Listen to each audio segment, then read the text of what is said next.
Hello everyone. Today in this video we will talk about break-even analysis. You must be knowing that break-even is a point where the total revenue and total cost of a company are equal. So now let's talk about it in depth. So let's start with it.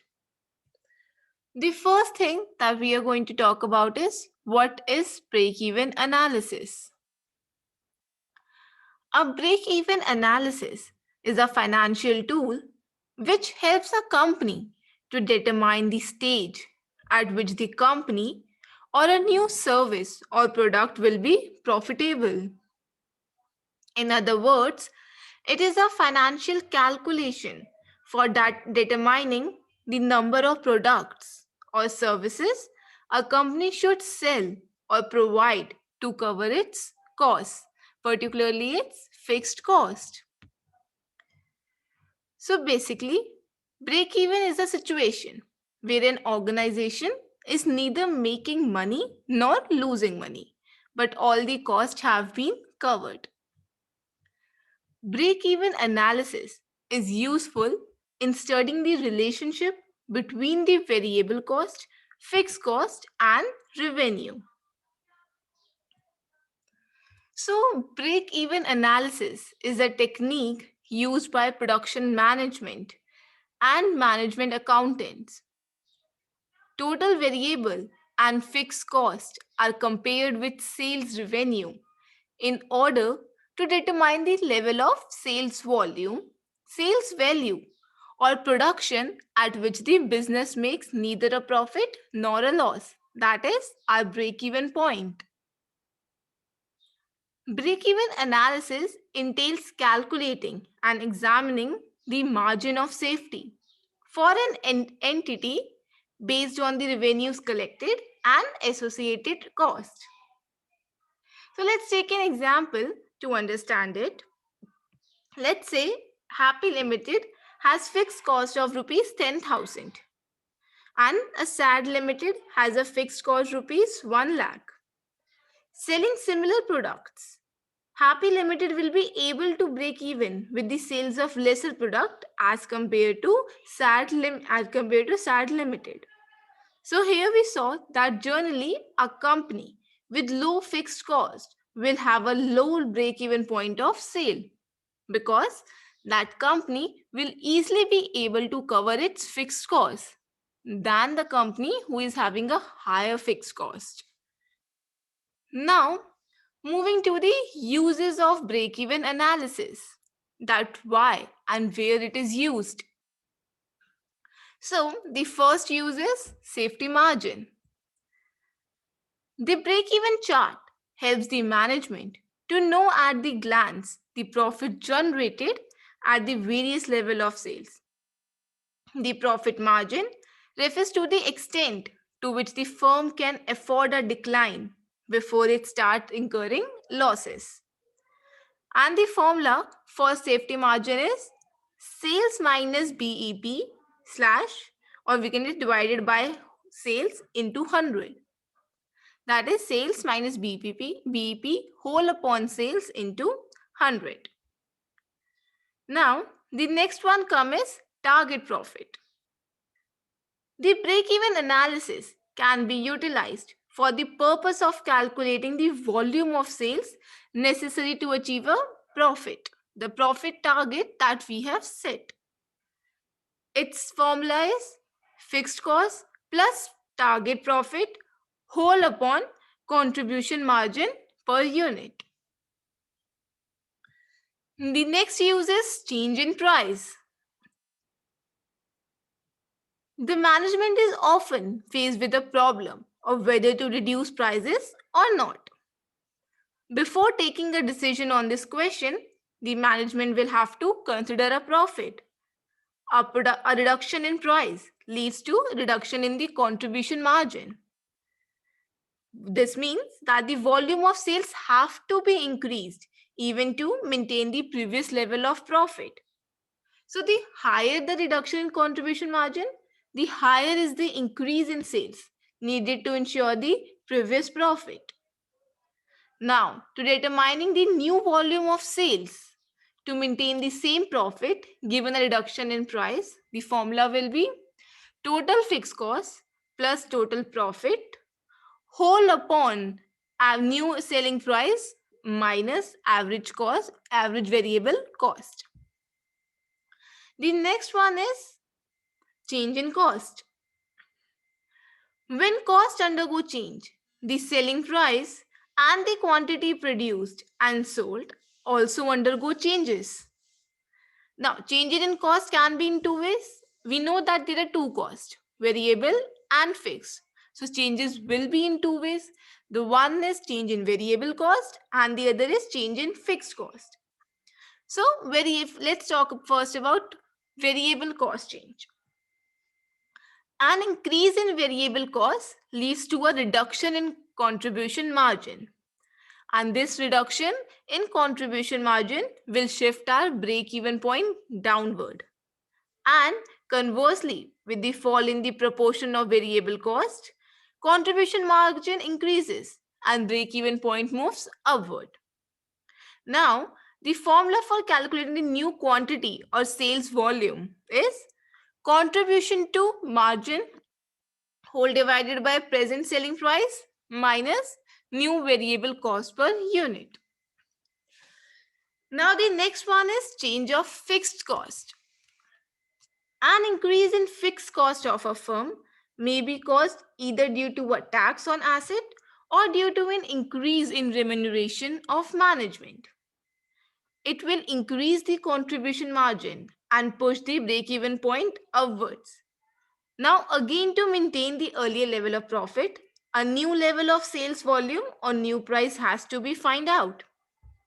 So the formula for new sales volume is present sale volume plus, now this thing comes in bracket, new fixed cost plus present fixed cost, bracket close, whole divided by present selling price minus present variable cost. So the numerator contains present sale volume plus, bracket open, new fixed cost plus present fixed cost, bracket close, whole upon. Now the denominator is present selling price minus present variable cost. And the formula for new sale price is present sale price plus, bracket open, new fixed cost minus present fixed cost, bracket close, and whole upon present sale volume. There was a formula of new selling price when the change is in variable cost. We have seen that the formula for new quantity was contribution to margin whole upon present selling price minus new variable cost per unit. Now the formula for new selling price when there is change in variable cost is present sale price plus new variable cost minus present variable cost. Now moving to next uses, decision on choice of technique of production. A firm has to decide about the most economical production process, both at the planning and expansion stages. So there are many techniques available to produce a product. These techniques will differ in terms of capacity and cost. So the break-even analysis is the most simple and helpful in the case of decision on a choice of technique of production. Let's see an example. For low level of output, some conventional methods may be probable as they require minimum fixed cost. And whereas for high level of output, only automatic machines may be most profitable. The next use is make or buy decision. Firms often have the option of making certain components or for purchasing them from outside the concern. Break-even analysis can enable the firm to decide whether to make or buy. A certain considerations need to be taken account of in buying decision, and that are: is the required quality of product available? Is the supply from the market certain and timely? Do the supplies of components try to take any monopoly advantage? So these are the considerations that one has to take in mind before taking the buying decision. And the formula for BEP is fixed cost upon purchase price minus variable cost. That is fixed cost whole upon purchase price and then minus variable cost. Now, the next use is plant expansion decision. The break-even analysis may be adopted to reveal the effect of an actual or proposed change in operation condition. This may be illustrated by showing the impact of a proposed plant on expansion on cost, volume, and profits. Through the break-even analysis, it would be possible to examine the various implications of the proposal. Now, the next use is plant shutdown decision. In a shutdown decision, a distinction should be made between out-of-pocket and sunk cost.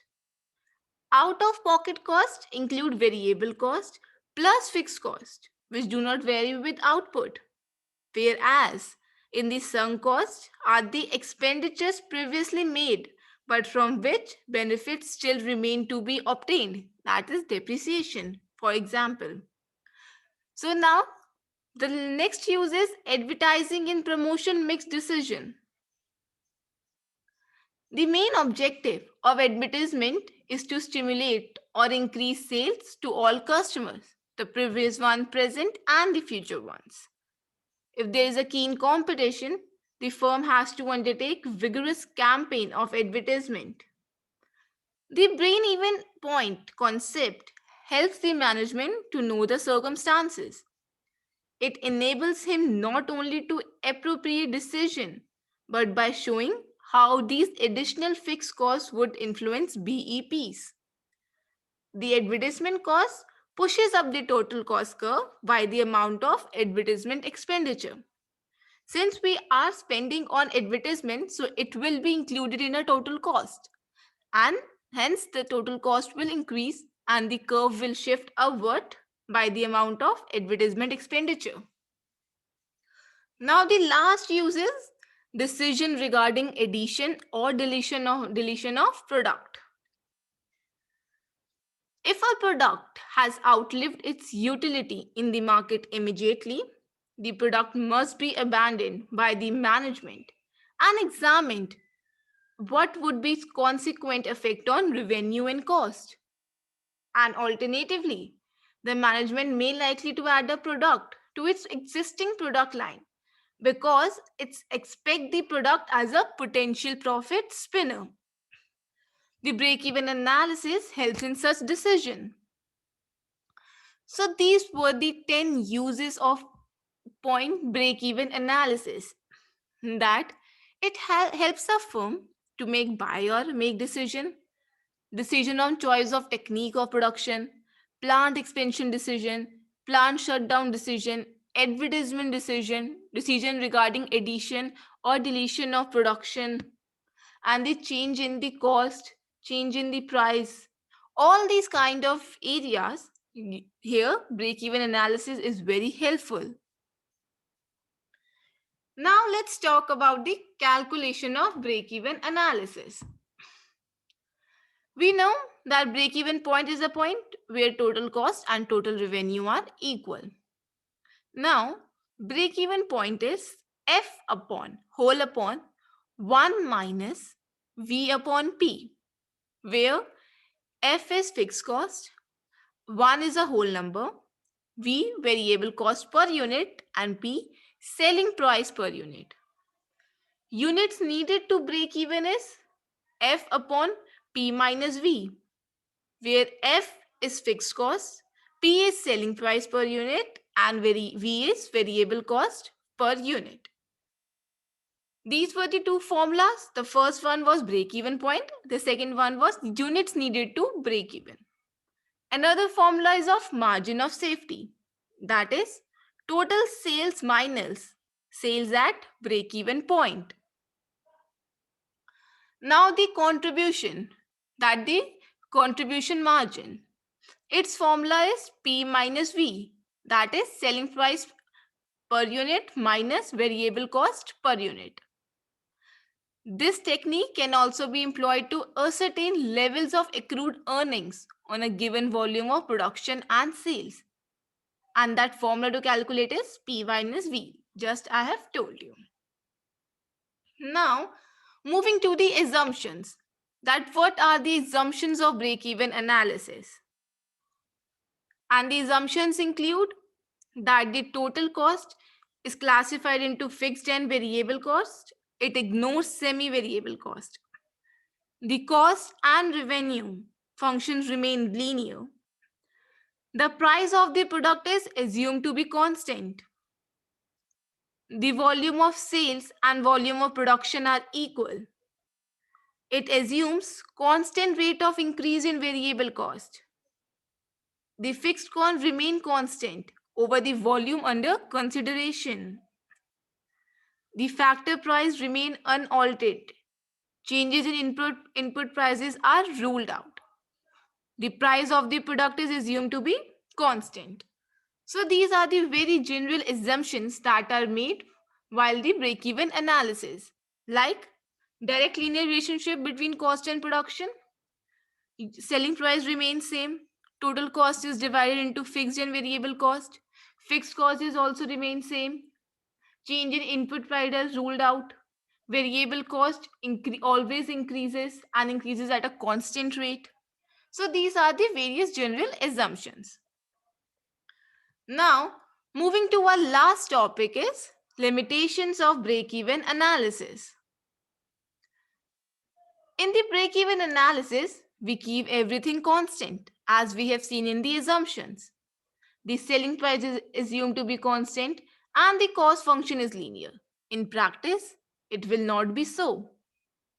The next one is, in the break-even analysis, since we keep the function constant, we project the future with the help of past functions, and this is not correct.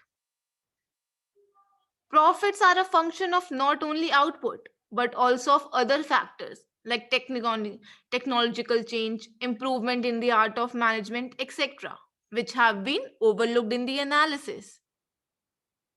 The assumption that the cost-revenue output relationship is linear is true only over a small range of output. It is not an effective tool for long-range use. Selling costs are especially difficult to handle break-even analysis. This is because changes in selling cost are a cause and not a result of changes in output and sales. It usually assumes that the price of the output is given. In other words, it assumes a horizontal demand curve that is realistic under the conditions of perfect competition only. Because of so many restrictive assumptions underlying the technique, computation of break-even point is considered an approximation rather than a reality. So these were the various limitations, and these limitations were because of the assumptions only. Every limitation is based on the assumption. Because everything is constant, so it is not a practical model. Obviously, the cost and the price relationship, our function is linear and which is not in the reality. It is not suited for multiple products. Only short-run analysis of cost-volume relationship may not prove as a potent tool for long-range planning as in short-term planning. So these were the limitations that we have covered. Thank you.